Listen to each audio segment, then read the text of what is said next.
Hello everybody and welcome back to our Let's Play series of Europa Universalis 4. This time we are actually going to unpause the game, but there has been a new patch and my previous save game is not working anymore. Fortunately we are not very far into the game, so let's just start anew with all the decisions. But without the explanations. You got that in the last video. If you want to check that again, I spent like 40 minutes explaining the interface and what it all means. I will try to explain all the decisions I'm taking so that you can keep track if you're new to the game. But let's just jump right into it, shall we? Rivals. Yes, we're going to pick our neighbor as a rival.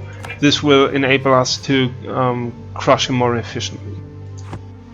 That makes our people view any actions taken against our neighbor as just and justified, so we have less issues with actually pulling expansionist actions off. So we are going to pick Shiva as our deity so that we can incorporate it, conquer territory faster. We are picking the mission to conquer Cirebon, and we need an advisor, 2 advisors. I should maybe pick this guy. Let's see. No trader here, unfortunately. So I'm split. I think I should go for the text modifier right now, and I should improve. I should pick administration as my national focus. As we can see here, our heir is a pretty bad ruler, so we will make him the general of our army and hope that he may die during the campaign. This will allow us to pick another heir, and he may be far more efficient as a ruler. Trade, here we are. We need our merchant who is free to collect trade from our home port. This will enable us to collect more from the trade that is processed here. Okay, anything else? I think we... Oh no, wait. I want to fabricate claims on the factions Lu'u and Makassar. This will allow me to declare war against them and to conquer their territory. Alright, here we are. We move our forces to the border. Here's something new from the patch. I cannot declare war yet. Yeah. I cannot declare war yet. I have to wait a month after starting the game before I can declare war. So that's that. Let's wait. What? Unhappiness. Oh my god. Already. Unhappiness among the artisans. Conflicts and protests over taxes, corporations, trade and customs policies are becoming quite frequent and could result in a sharp drop in our industrial production if we don't handle the situation carefully. Alright.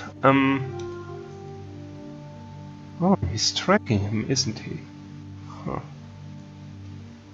Alright, I don't want to take the hit on stability, so I'm going to abolish the tax. Which is not good, but better than taking a hit on stability. Alright,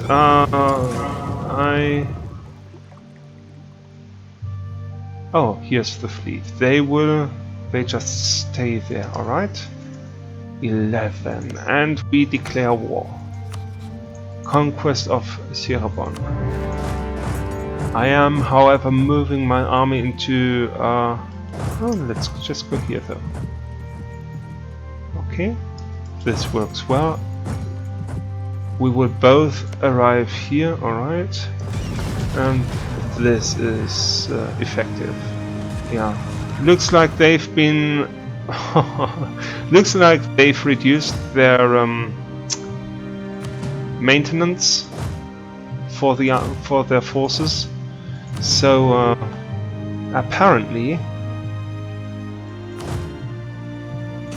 they not apparently, it's even beyond any doubt. They have nothing. I just crushed the whole army. They've got nothing left. Wow. Alright, the forces I have here, I will split them up so that I can conquer the whole territory in one fell swoop. So, the provinces here. After I crushed the army, you see, I'm moving my regiments into those provinces. I've been sending one regiment into all of those 4 provinces, because for these provinces 1 regiment should be enough to conquer. Not here yet, but alright. I need 1,000 men to conquer, and they only have 900 something. But you can see the conquest progresses, and these territories come under my control. Yeah, end of story. But here the enemy has a fort because this is their capital city, and everybody has a fort in their capital city. So this takes a bit longer. You see this circle becoming full all the time. If the circle becomes full, there is a chance that I get 1 or more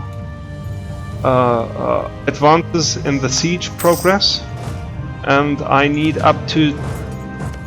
to complete 12 of those phases, and every time there is a dice that is modified by certain attributes, for example our leader's siege ability, and depending on the outcome, oh look at this, yeah, depending on the outcome our siege progresses or not, and we've been quite successful here. We advanced 3 phases in one fell swoop, so this should be over very quickly.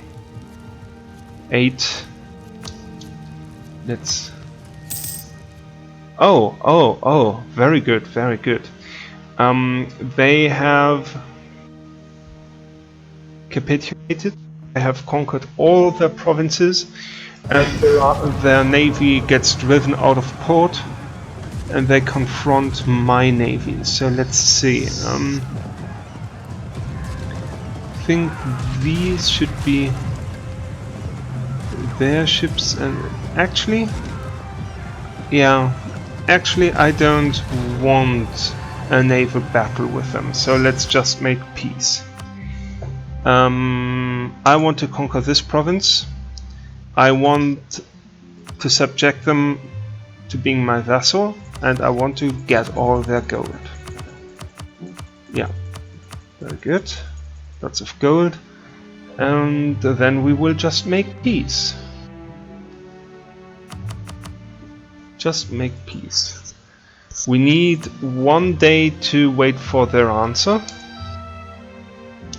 Here we are, and they accepted. So, our navy should move into port because our ships are rather damaged. That's why I didn't want to risk a battle with them. We need to pick another rival, but there is nobody we can pick.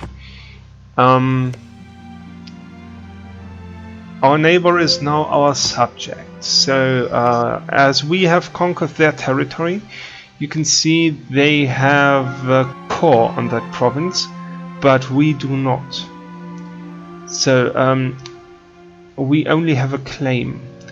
A core means that the nation of Sunda regards this province as an integral part of their realm. If you have a core on another nation's province, this enables you to go to war with that nation, and you can conquer this province for less diplomatic power.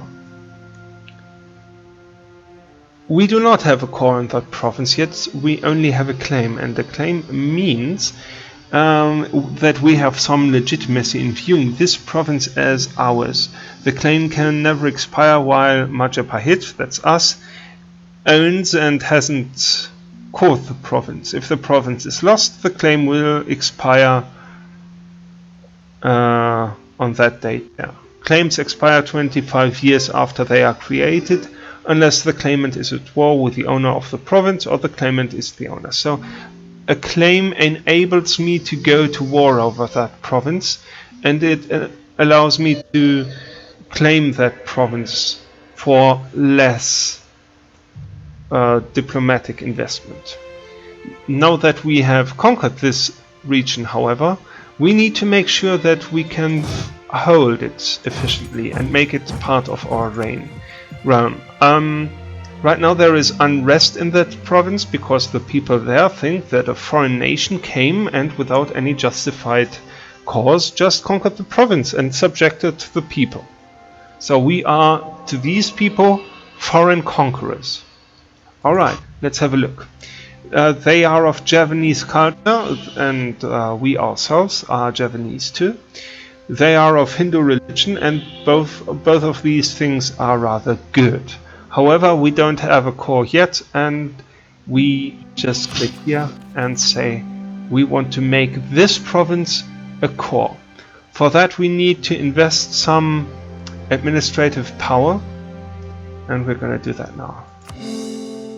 This takes some time, should be finished like next year. Alright. Until then I will move my army into this province to quell unrest. We won't be able to reduce it to 0 immediately, but unrest will be lowered over time.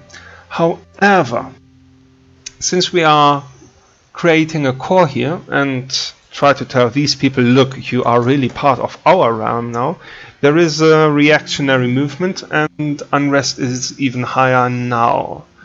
After we have caught the province, moved our army there and waited some time, this unrest will diminish, and maybe we will need to help it diminish. But right now we need to pacify the province, and this is going to take like, I don't know, 14 months or something. Since we are not at war now, we will reduce army maintenance and gather more gold. Anything else? Yes, of course. We should build more light ships. Over here we can see that if you click on this button, this production screen will pop up and you can do different things here. For example, build naval units. With the army, you can see you get this screen. You can produce regiments or recruit mercenaries. They spawn right now, but they are more expensive. As you see here, base maintenance for East Asian Spearmen is 0.21 per month, and for mercenaries they are 0.52, and cavalry is even more expensive. There is the army force modifier. This is important. We can have an army of 15 regiments for the normal upkeep price, and if we exceed this force limit 15, we can still hold that army, but it will be more expensive in terms of upkeep. Same goes for the navy. We can have 20 ships and we have 18 right now, so I'm going to build 2 barks. That means let's see, where can we, you see here 20.1, this is the cost for building ships, and several provinces are more effective at building, and I will build here and here. Good. So let's speed up the game and wait. Oh, alright. We have conquered the province, so we get a boost in recovering our manpower. We get +1 prestige every year. Very good. And we have lost our conquest, our casus belli. Alright. I think I'm gonna go with incorporate Sunda into our territory here. Yes. Because we've been at war and they have surrendered, we need some time to take until we can send a diplomat here.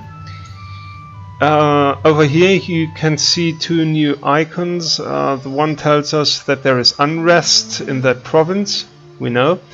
And over here we can see that our subject, Sunda, has a high liberty desire. That means that they do not like being a vassal. If that number goes too high, they may go to war with us to claim their independence, and they may even seek foreign help doing that. So that would be bad. What we need to do is we need to make these people happy again. So we are going to send a diplomat to improve relations. Right now our relations with them is at -126. If this number rises to 100 plus 190, we can send a diplomat and start the process of annexing this country. But right now these people do not like us at all, and the diplomat needs to make that better. Alright.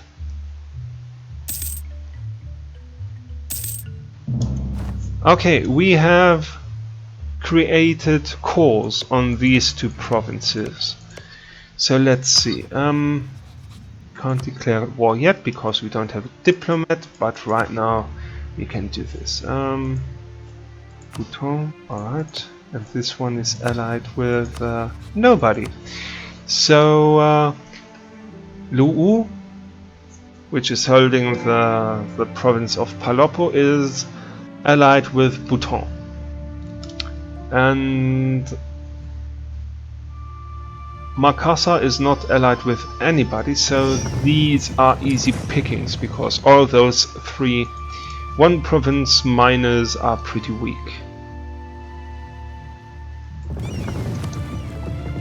Alright, so let's have a look with my navy. I want to see how strong their forces are. 5,000 men and 7,000. I think I'm going to crush them quickly.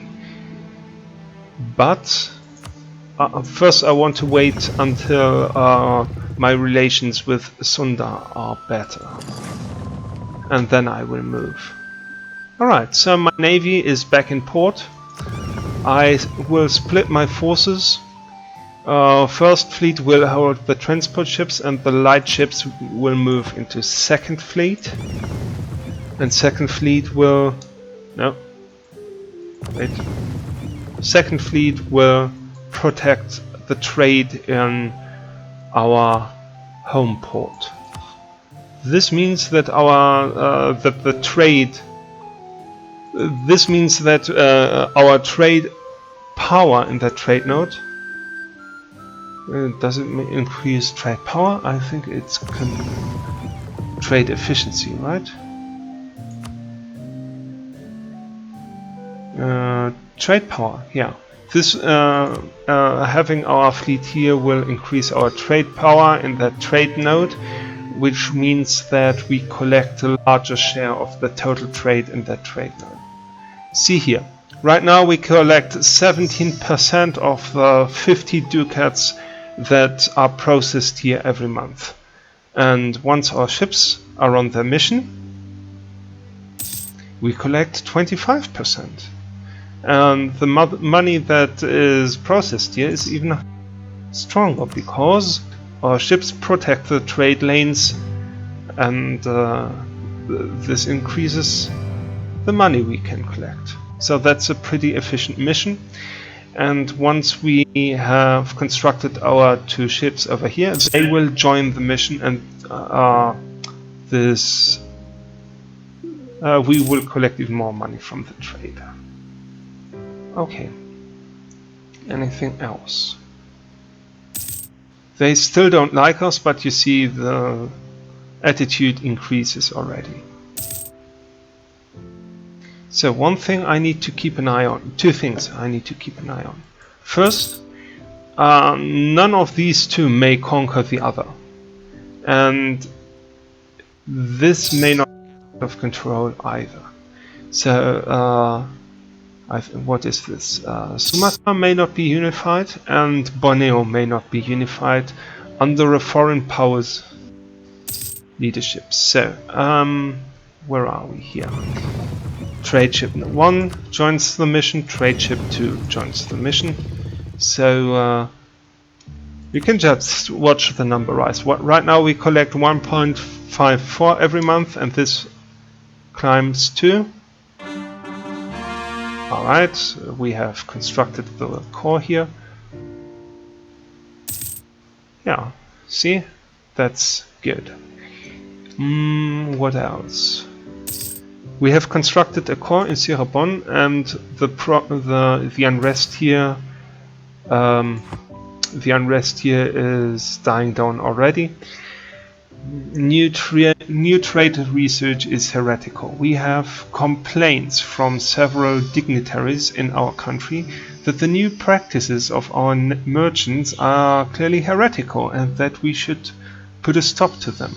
So we can either lose 50 diplomatic power or lose prestige. Don't care about that. Okay. Anything else I need to do right now? Let's see. Let's speed up. We will wait for this power.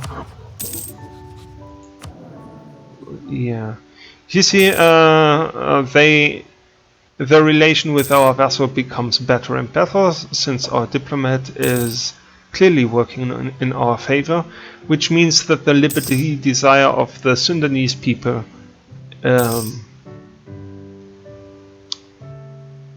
declines.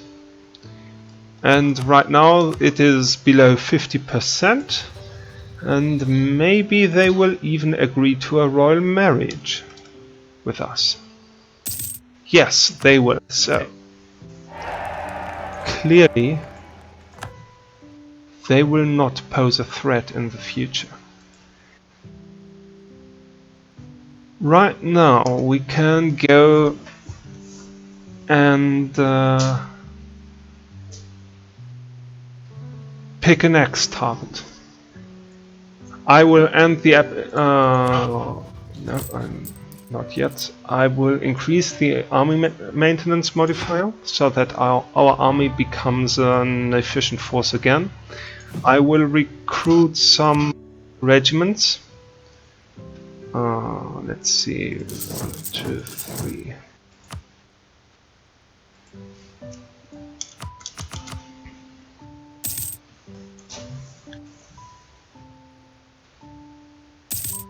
And then we will start the invasion of those nations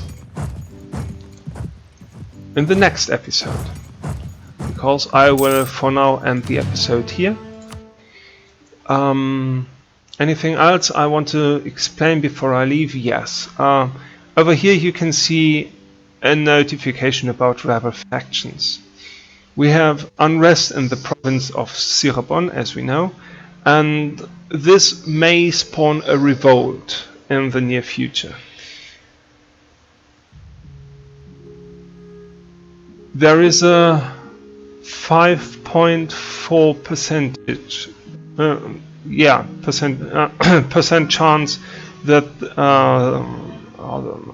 the rebellious attitude of the inhabitants of Cirebon may increase. 5.4% means every month there is a 5.4% chance that this attitude may increase by 10%. If the attitude reaches 100, a revolt will spawn. Right now, we expect a revolt in 15.4 years. Yeah, we will see about this one, but this is something we need to keep an eye on. If this one reaches like 80, we need to prepare. And we will clearly see next time how this one goes. for now we will end the episode here. So thanks for listening in, and we are going to watch the awesome conquest of Luwu and Makassar next time. Looking forward to see you.